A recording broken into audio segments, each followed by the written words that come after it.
Hey guys, FjCuts here, and we're back again with another perm tutorial for you guys.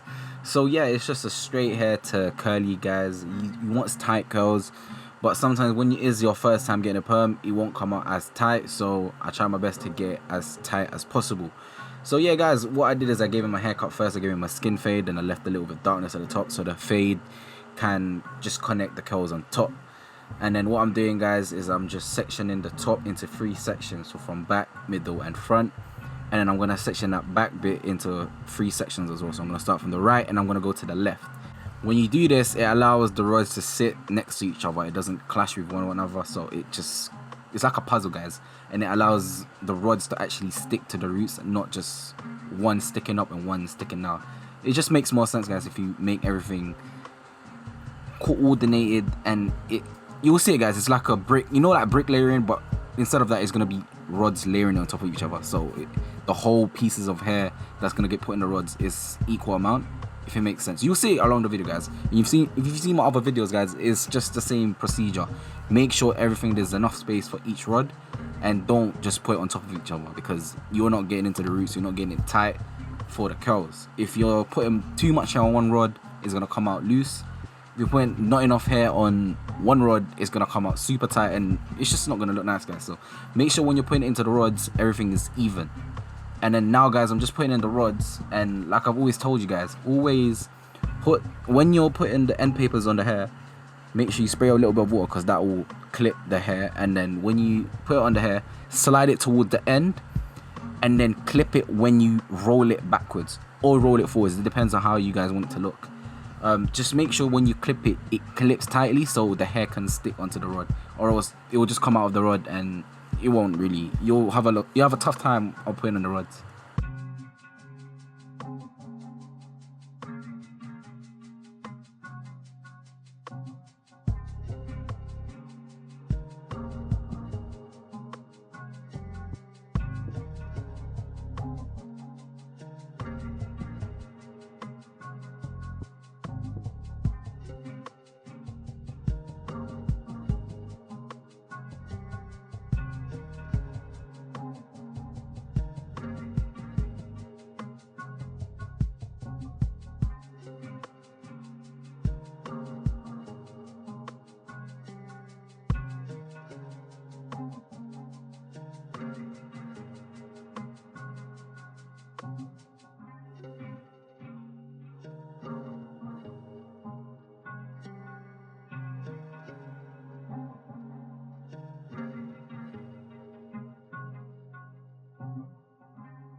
Alright, cool, guys, this is how it should start to look.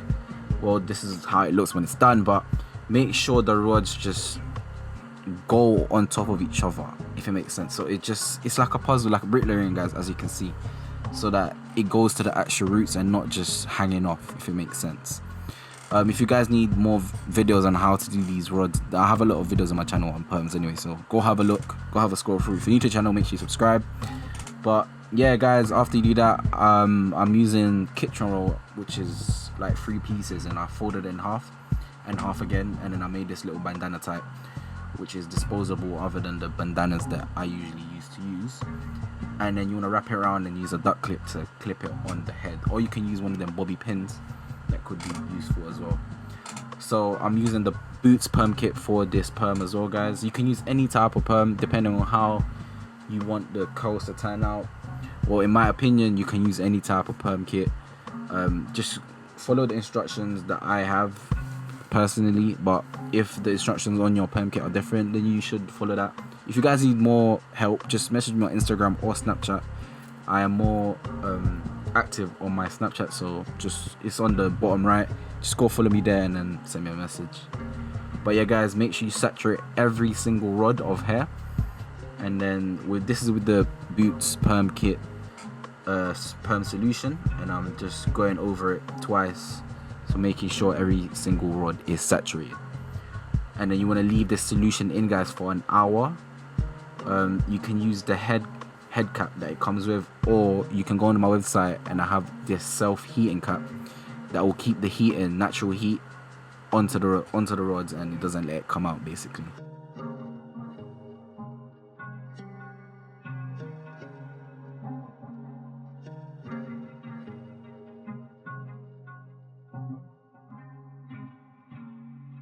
Alright, cool guys, after you do put in the perm solution or perm neutralizer, make sure you change the bandana type of tissue around the head, because you don't want the skin to get irritated from the solution sitting on the tissue. So you want to change that, but the tissue just helps with all the other drippings that could happen during the process time. And then yeah, what I did is I covered up the hair with the head wrap that it came with. But remember guys, just check my website. All of what I use is on there, and I use international shipping. Shipping can take 2 to 4 weeks depending on what country you're in, but in the UK it should just take 1 week. And yeah guys, what I did is after an hour I washed the hair, and then I'm gonna use the perm neutralizer straight after that. And then you want to leave the perm neutralizer in for an hour. Yeah guys, the instructions is going to be in the description down below, so if you need more detailed instructions, it's in the description down below. If you guys need more help, just message me on my socials like I always say, guys. But then yeah, after you put in the perm neutralizer, you want to wash it out, and yeah, just take out the rods and your perm is done. Approximate time that it should take is about 3 hours. 1 hour putting in the rods, 1 hour for the perm solution, and then you want to wash it after the perm solution, and then put in the perm neutralizer, then wash out the perm neutralizer, and then take out the rods. All of that takes about 2 to 3 hours. And then the 2 days after you get the perm, you want to not wash your hair. So everything takes about 2 days and 3 hours. That's all it takes. 2 days is waiting for the perm to sit in, no washing, no shampoo, no conditioner, and then the 3 hours is just the actual process of the perm. Like I said guys, the instructions is in the description down below, so it's all there if you're actually doing your perm at home. But yeah guys, just taking out the rods, the end papers, just take them out and put them in the bin, wipe around his head, all of the water dripping down. The water I used was cold water, because I prefer to use cold water when using a perm, because it doesn't interfere with the actual perm process. I don't use any heat during this perm process, but the self-heating cap or the actual plastic head cap is actually useful, because it keeps the natural heat in and it helps lock in the curls that you're gonna get. But then yeah guys, this is the actual perm. I hope you guys like this video, and if you do, make sure you give it a thumbs up. If you guys want any other videos, just comment down below and I'll be able to answer it, you guys, and then I'll try put it in this current situation we're in. I hope you're all safe in this current time. We will fight through this. And yeah guys, I hope you like this video. Like I always say, if you're new to the channel, make sure you subscribe. And yeah, that's it for the video guys. Peace.